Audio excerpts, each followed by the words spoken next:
I was kissing my girlfriend on the sofa. The door swung open, and my sister, the one with the world's most extreme little brother complex, was suddenly home.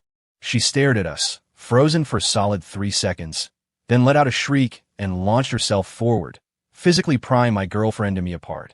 "Isabelle Rossi, I thought you were my best friend, not my future sister-in-law." My girlfriend, completely unfazed, wrapped an arm back around my waist and shot back. "What can I say? Your brother's just too charming." Thinking back, it all started the day I moved in. I had just set foot in my sister's upscale house when her best friend mistook me for a burglar and had security beat the hell out of me.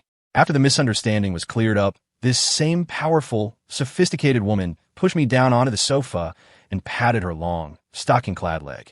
"Lie down. Let me see the damage. I'll make it better. I can't reach that bump on your head. Come on, lie down. Did I hurt you? I guess you'll just have to find a way to hurt me back. Your sister is going to sell you to me sooner or later anyway. I'll take good care of you. You know, I've been single for a while. Maybe it's time I robbed the cradle."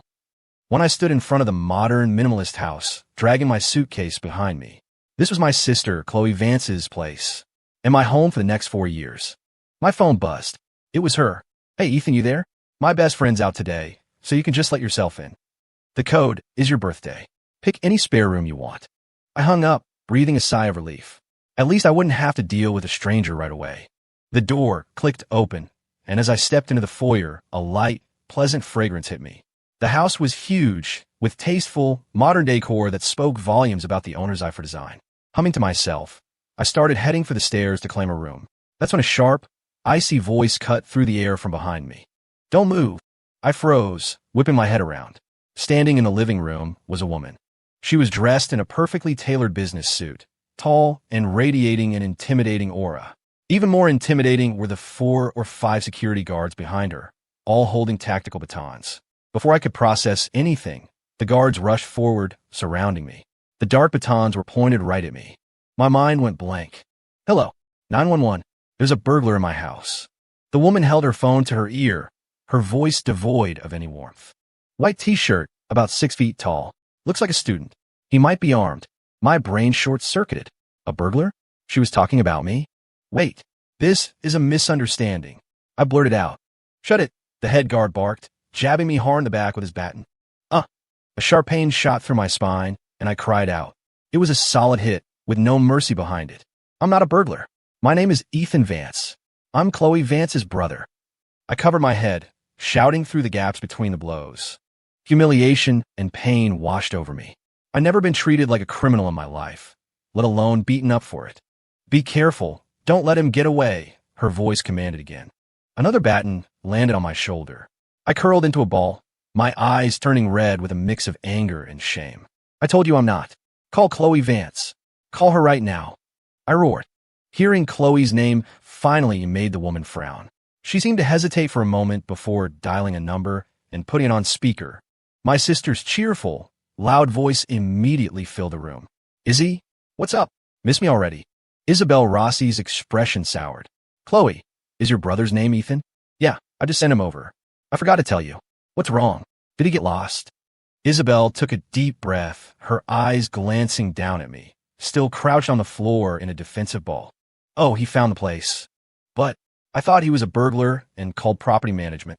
The line went silent for 2 seconds, followed by an earth-shattering explosion of laughter. "Ha ha, Izzy, you ha ha. You actually had my brother beaten up?" The sound of her laughter echoed through the speakerphone in the otherwise silent living room, each peal like a tiny needle against my burning skin. The security guards looked at each other, lowering their batons with deeply awkward expressions. I felt my face flush crimson.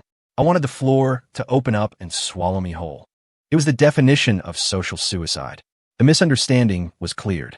The guards retreated with sheepish apologies, casting sympathetic looks my way as they left. That left just me and Isabelle, staring at each other.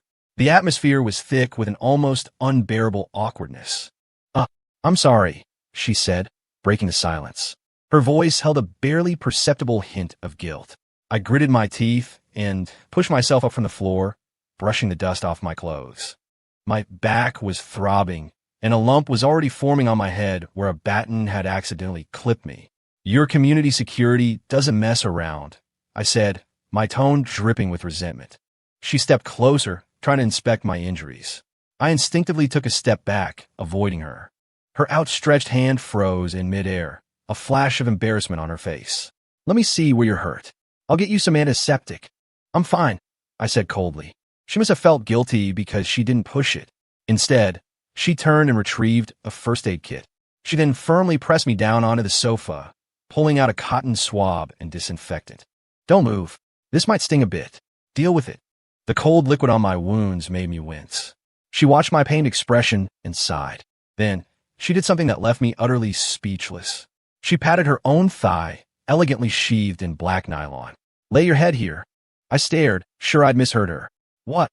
A hint of color rose on her cheeks, but her tone was non-negotiable. "You're taller than me. I can't reach that bump on your head.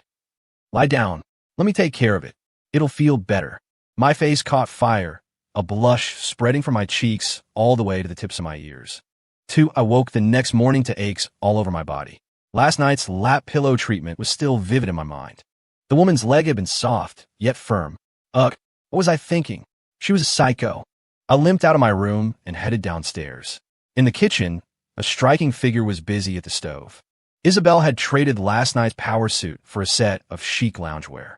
A pair of delicate, gold-rimmed glasses rested on her nose, and her long hair was casually tied up. She was focused on frying an egg, her profile softened by the morning light. It was a stark contrast to the ice queen who had calmly called 911 and commanded security guards just hours before. The disconnect left me momentarily speechless. She must have heard me because she turned her head. She paused when she saw me. Then her cool mask slipped back into place. "You're awake? Come have breakfast." On the table was a breakfast fit for a king. A perfectly made sandwich, a sunny-side-up egg, a glass of milk, and a small fruit salad. She pushed a plate toward me, then handed me a bank card. "I'm sorry about last night. This is for damages. Also, Chloe asked me to give you this for your living expenses. The pin is your birthday." Her tone was all business, as if the woman who'd offered her lap as a pillow had never existed. I felt a prick of annoyance, but took the card anyway. "Thanks." The meal was quiet. She ate her sandwich with small, elegant bites, then suddenly spoke up. "Since we're living together, we need to set a few ground rules." I looked up, bracing for a list of demands. First, you're not allowed to bring strangers home, especially not girls. Second, Chloe's orders, you have to be home by 10 p.m. Third, put your dirty clothes in the hamper in the bathroom, not all over the floor. I'll do the laundry. I listened to her so-called rules, feeling a bit confused. They sounded less like a landlord's terms and more like a dorm RA's checklist. After she finished, she glanced at my forehead. "Does the bump still hurt?" I touched it reflexively and shook my head. Just then, I noticed a tiny detail. For all her feigned composure, the tips of her ears were a faint shade of pink. So, she was embarrassed about the lap pillow incident last night. My irritation vanished, replaced by an urge to laugh. After breakfast, she changed back into a business suit, ready to leave for work. As she reached the door, she paused and came back. She stood in front of me and, without warning, reached out and smoothed down a lock of my hair that was sticking up.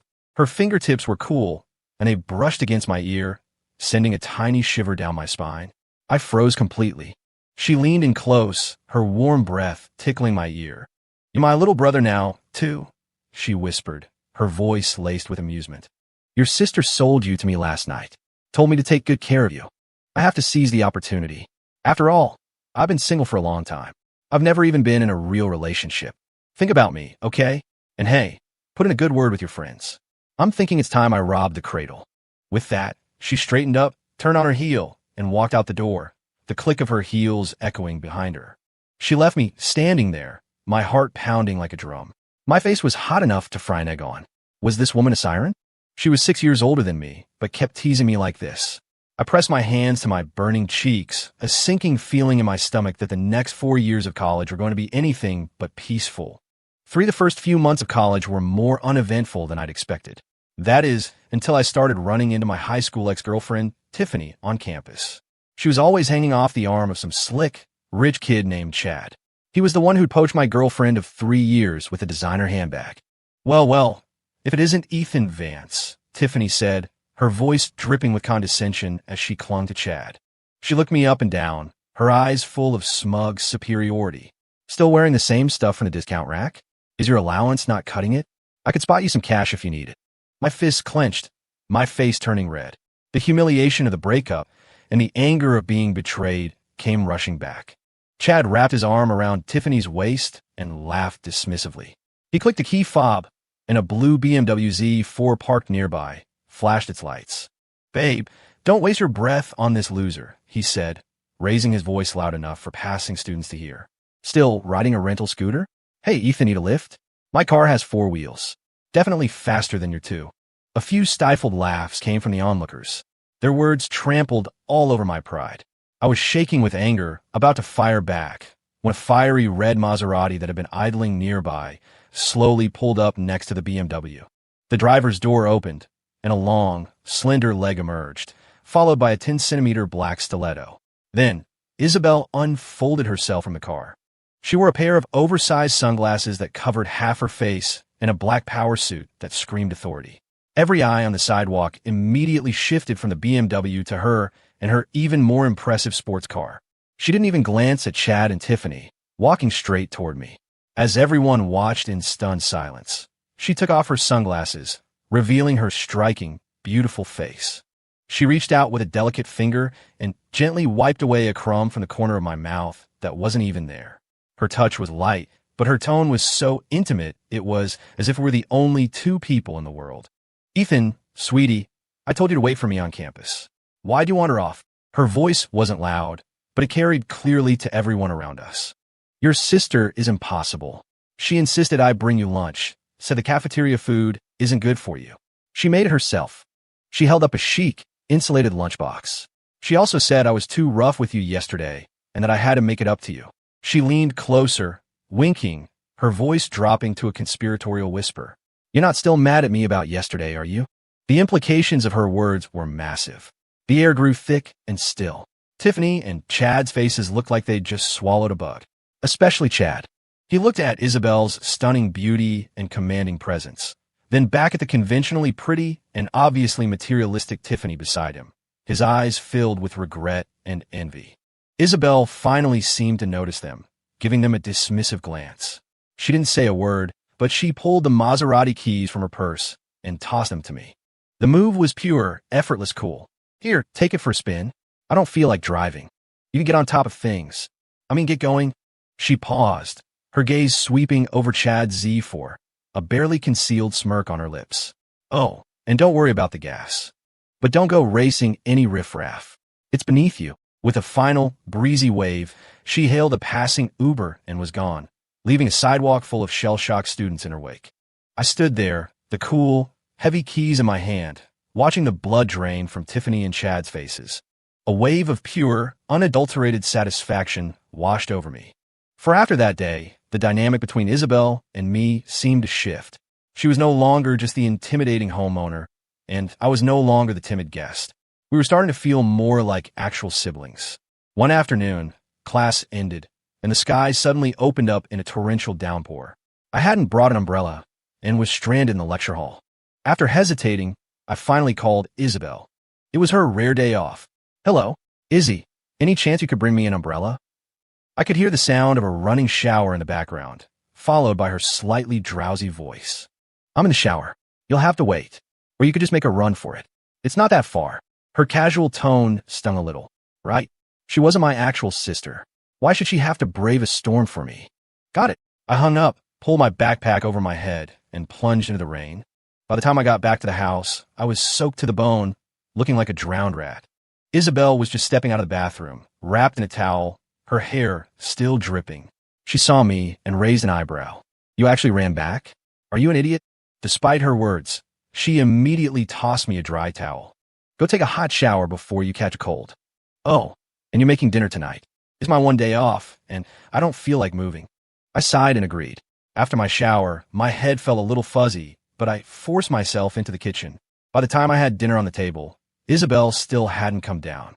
A wave of disappointment washed over me, but I pushed it aside, ate a few bites by myself, and went to my room. Sometime later, I was woken by a frantic knocking on my door. "Ethan? Ethan? Are you okay?" It was Isabelle, her voice edged with panic. I tried to sit up but found my body was burning up and I had no strength. The door flew open. Isabelle rushed in and saw my flushed face, and a look of pure panic took over. The cool, collected professional woman was gone, replaced by someone who was completely out of her depth. How did you get such a high fever? She rushed over and pressed her hand to my forehead, pulling it back instantly from the heat. She muttered to herself, "Why are you so much trouble? You silly, helpless kid." She ran to the bathroom to get water, but in her haste, she knocked over the basin, soaking herself. She fumbled for the first aid kit, banging her knee on the corner of my desk and hissing in pain. But she ignored it, frantically searching for fever reducer and a thermometer. She clumsily managed to get me to take the medicine, then started wiping me down with a cool, damp cloth to lower my temperature.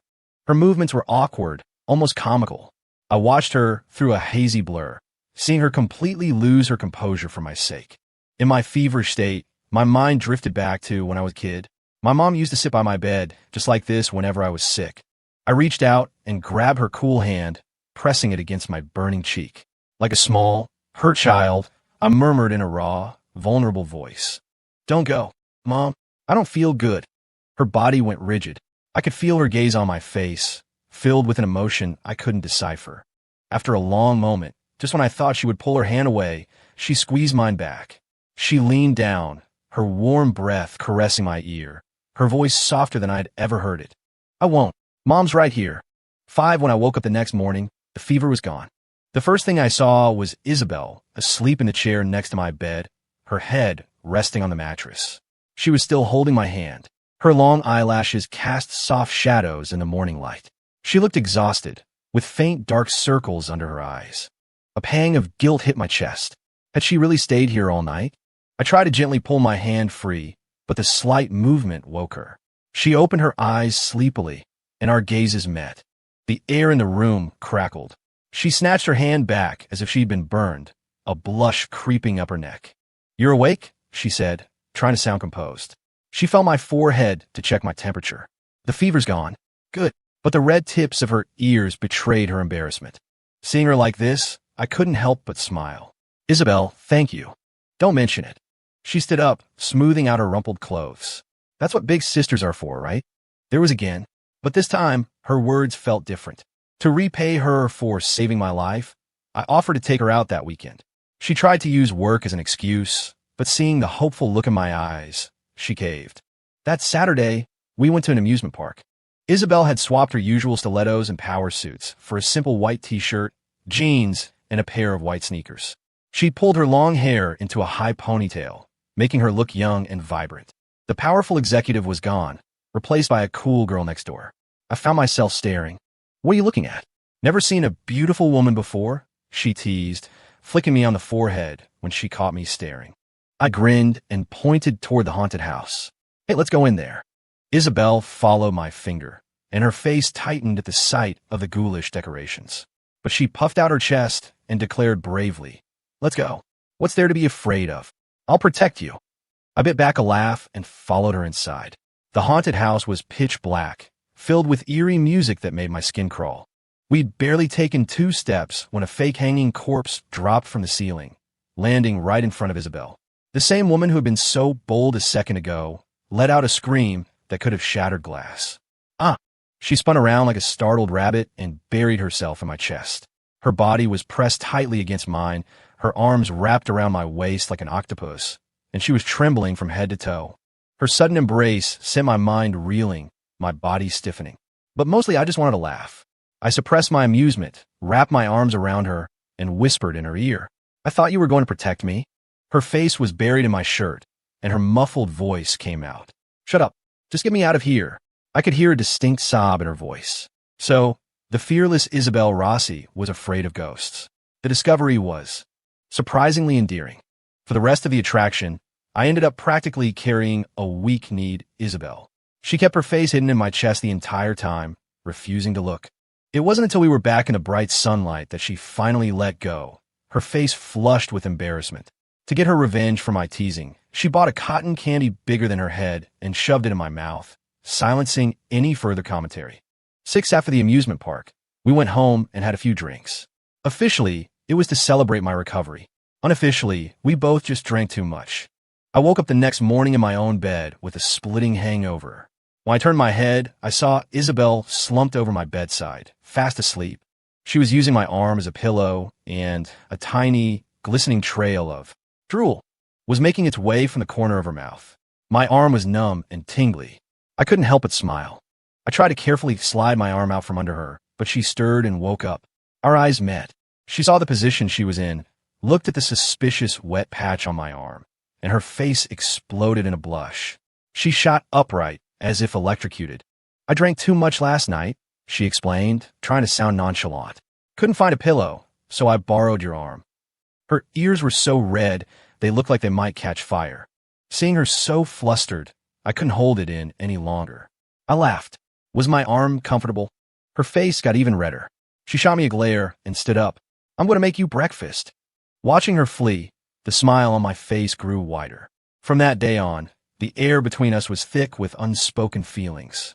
I started waking up half an hour early to make her breakfast, just to see her smile. She would find excuses to get close, like fixing my collar as I was leaving.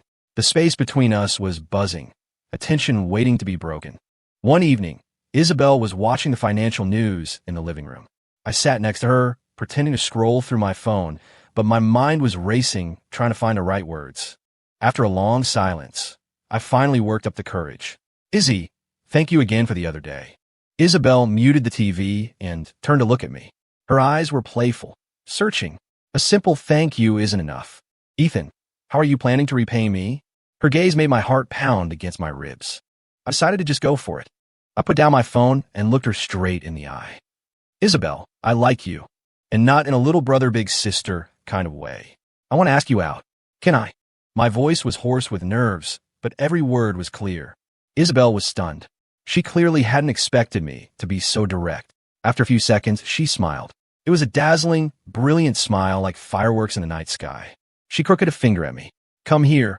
I didn't know what she was planning, but I obeyed, leaning closer. The moment I was within reach, she moved. She shoved me back against the wall behind the sofa. My back hit the cool surface, and before I could react, she was on me. She wrapped a hand around the back of my neck, pulling my head down. Her soft lips crashed against mine. My mind went completely blank. The kiss was intoxicating, a mix of wine and her own unique scent, both demanding and passionate. When she finally pulled away, I was completely dazed, just staring at her like an idiot. She licked her lips, her eyes dark and intense. You idiot. Is that any way to confess? All talk, no action. And then she leaned in and kissed me again, harder this time. My first kiss, stolen by the gorgeous woman who lived downstairs. 7. We were official. We started a secret, sweet, underground relationship. With my sister, Chloe, the queen of the little brother complex, in the picture, we didn't dare go public. But that didn't stop us from enjoying our time together. There were stolen hugs in the foyer, cuddling on the sofa during movies, and surprise kisses in the kitchen while making dinner. Every moment felt like it was bubbling with champagne. Isabelle insisted on driving me to school every morning and picking me up every afternoon. It was, she said, an exclusive girlfriend perk.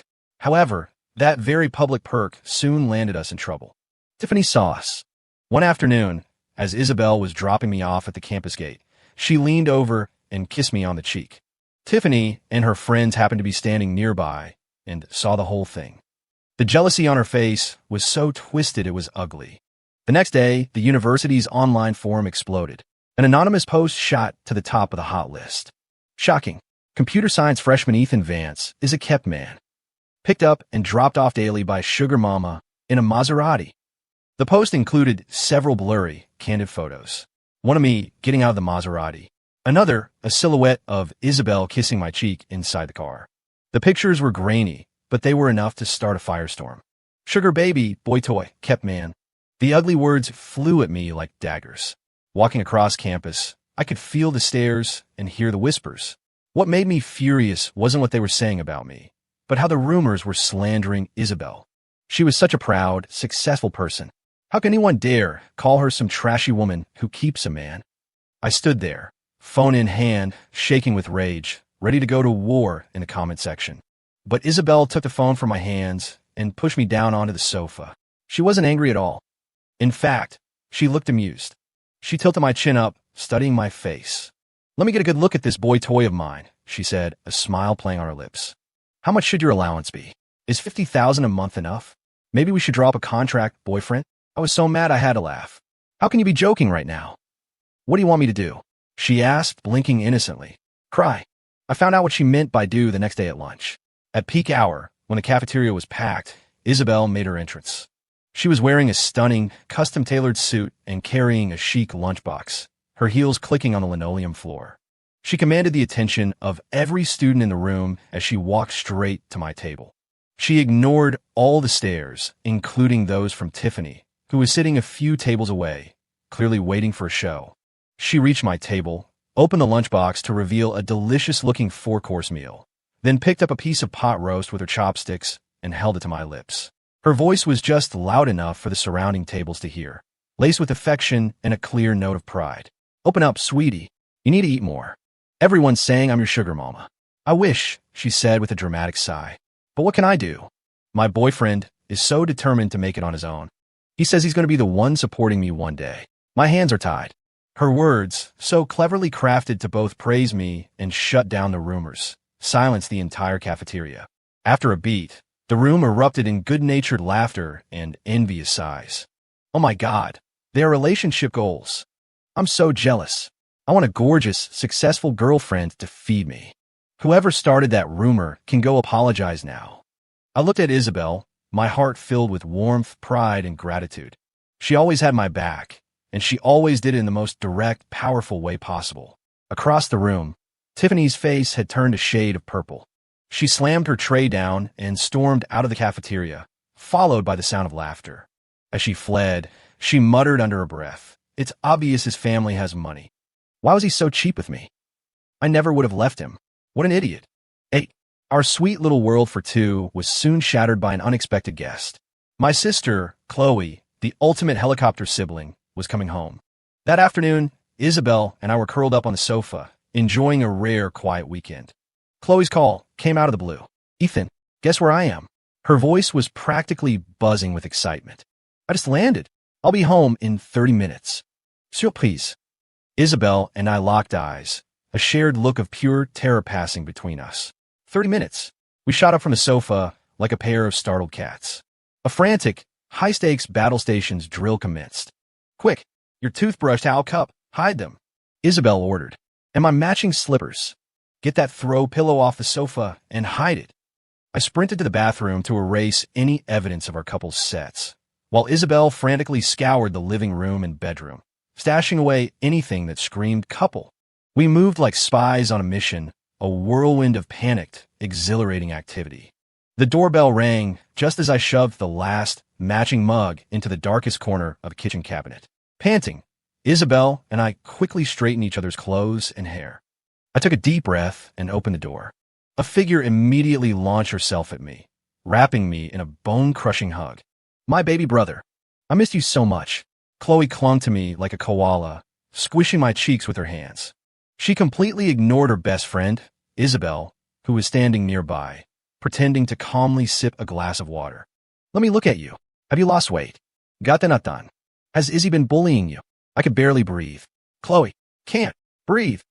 Isabelle watched from the side, slowly drinking her water, but her eyes were turning colder by the second. For the rest of the evening, Chloe was glued to my side. She fed me snacks, pinched my cheeks, and constantly asserted her ownership over her little brother. Isabelle watched in silence, her expression growing stormier. She stood up to get a glass of water from the kitchen, and on her way back, she accidentally tripped. The entire glass of water went flying, soaking the front of Chloe's shirt. "Oops, sorry, Chloe. My hand slipped," Isabelle said, offering a napkin with a voice that held zero apology. Forced to let go of me, Chloe went to change, looking annoyed. The moment she was gone, Isabelle sat down next to me and pinched my side hard. "Ow!" I protested quietly. She shot me a glare and mouthed the words, "You deserved it." Later, the three of us were on the sofa watching a movie. Chloe deliberately squeezed in between us, effectively creating a wall. I reached for an apple on the coffee table. At the exact same moment, so did Isabelle. Our hands brushed in midair. We both pulled back as if we'd been shocked. None of this escaped Chloe's notice. She eyed me. Then Isabelle, her gaze filled with suspicion. Late that night, my bedroom door creaked open. I thought it was Isabelle. Instead, I heard my sister's hushed whisper. "Ethan, you asleep?" I snapped my eyes shut, feigning sleep. Chloe listened at my door for a while. Then, apparently satisfied, she turned to leave. Just as she did, the door across the hall opened. Isabelle, dressed in a sexy silk nightgown, was about to sneak into my room. The two of them came face to face in the hallway. One was returning from spying on her brother. The other was on her way to steal him. Their eyes met. The air froze. 9. The next morning, I was in the kitchen, making Isabelle a heart-shaped fried egg. A pair of soft arms wrapped around my waist from behind. Isabelle rested her chin on my shoulder, purring like a contented cat. "Good morning, Ethan." I smiled and turned my head to kiss her cheek. "Morning, Izzy." The morning sun streamed in, painting a perfect, peaceful picture. A picture that was promptly shattered by a blood-curdling scream. "What are you two doing?" Isabelle and I whipped around. Chloe was standing in the kitchen doorway, bleary-eyed, a glass of water in her hand. The moment she registered the sight of us wrapped in an embrace, the glass slipped from her fingers and shattered on the floor. A second later, a roar that could have shaken the foundation of the house echoed through the halls. "Isabelle, Rossi," my sister charged forward like an enraged lioness. She grabbed Isabelle by one arm and me by the ear, dragging us like criminals to the living room sofa. A dramatic, three-person interrogation began. "Spill it. How long has this been going on?" Chloe stood with her hands on her hips, pacing back and forth in front of us, her face pale with fury. She pointed an accusing finger at Isabelle. You predator. I trusted you as my best friend, and you go after my brother? I asked you to look after him, not get him into your bed." Isabelle rubbed her reddened ear and muttered under her breath. "We haven't gotten to the bed part yet." That only made Chloe angrier. She turned her fury on me. "And you ungrateful brat. How old are you? Have you forgotten who changed your diapers? Who helped you with your homework? You're already turning on your own family." She pointed at Isabelle, her voice filled with despair. "She's 6 years older than you. 6 years. You could practically call her your aunt." I shrank under her tirade, unable to look at her. But Isabelle wasn't having it. "Hey, watch your mouth, Chloe. Who are you calling an aunt? I'm only 25. So what if you're 25? Does that give you the right to hit on my brother?" The two of them were about to start a full-blown fight. I quickly stood up and got between them. "Chloe, don't blame Izzy. It was me. I like her first." I looked my sister in the eye and summoned all my courage. "I'm serious about this." As soon as the words left my mouth, Isabelle stood up beside me, a united front. She looked at Chloe, her gaze firm. "Chloe, I'm serious too."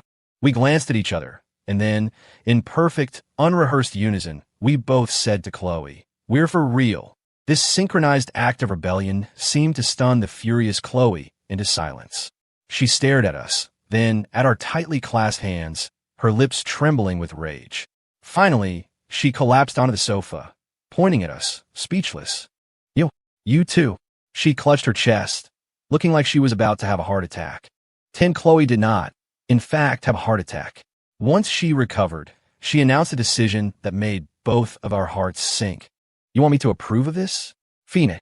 She crossed her legs, her arms folded, an expression on her face that said, "Let's see you get through this. You have to pass my 3 trials of love." Isabelle and I exchanged a look of weary resignation. Trial number 1, the compatibility quiz.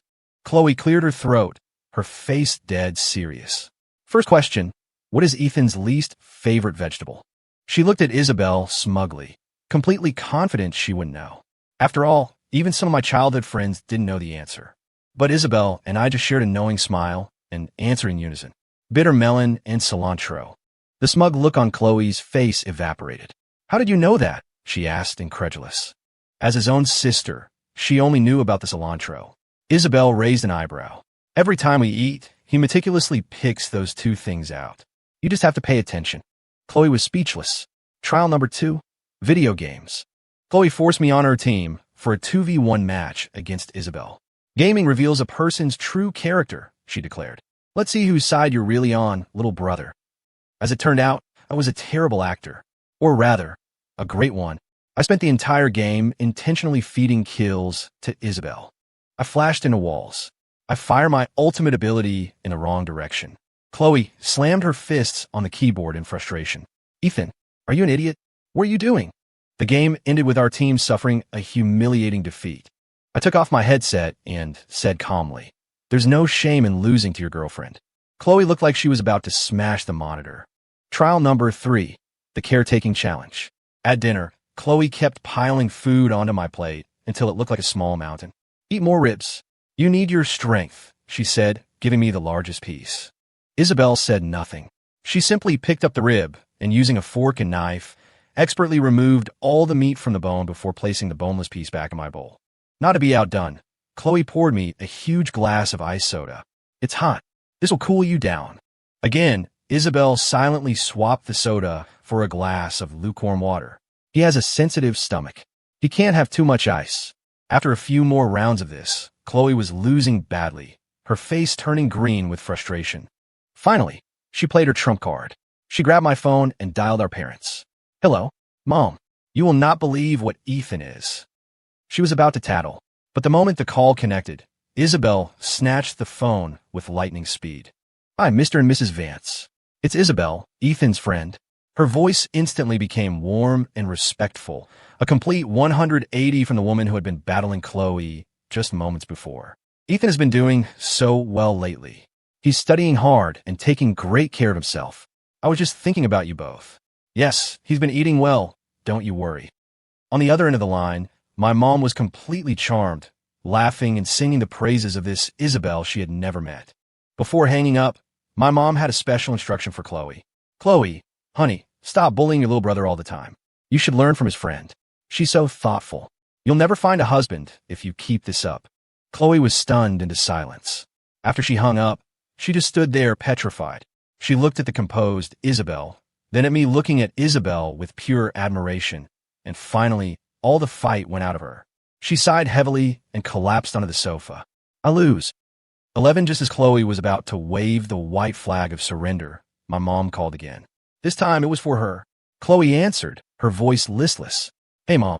My mom's voice was practically vibrating with excitement.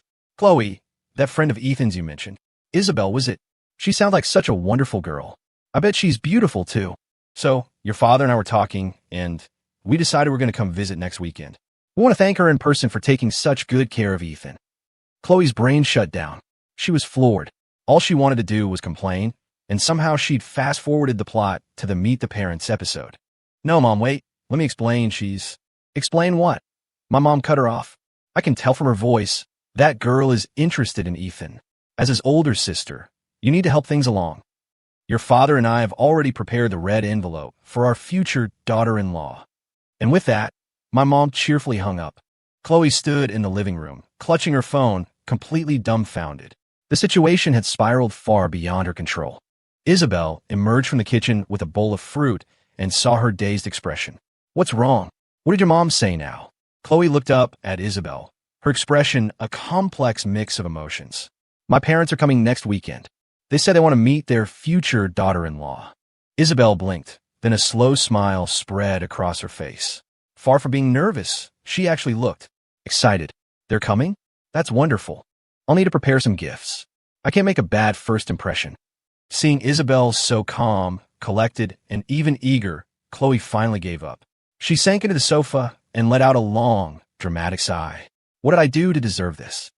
The precious baby brother I raised for almost 20 years, snatched away by a cunning fox like you. Isabelle sat down next to her, slinging an arm around her shoulders with a grin. It's not snatching. It's keeping in the family. Think about it. We'll still be one big, happy family. You'll be my sister-in-law. It's perfect. Chloe rolled her eyes, but the tension in her face had eased. She was quiet for a moment, then leaned in close, lowering her voice like a spy sharing state secrets. Okay, listen up. My mom loves people who are sweet talkers and obedient. My dad likes anyone who can play chess, especially a good game of chess. You better start practicing. Don't you dare embarrass me.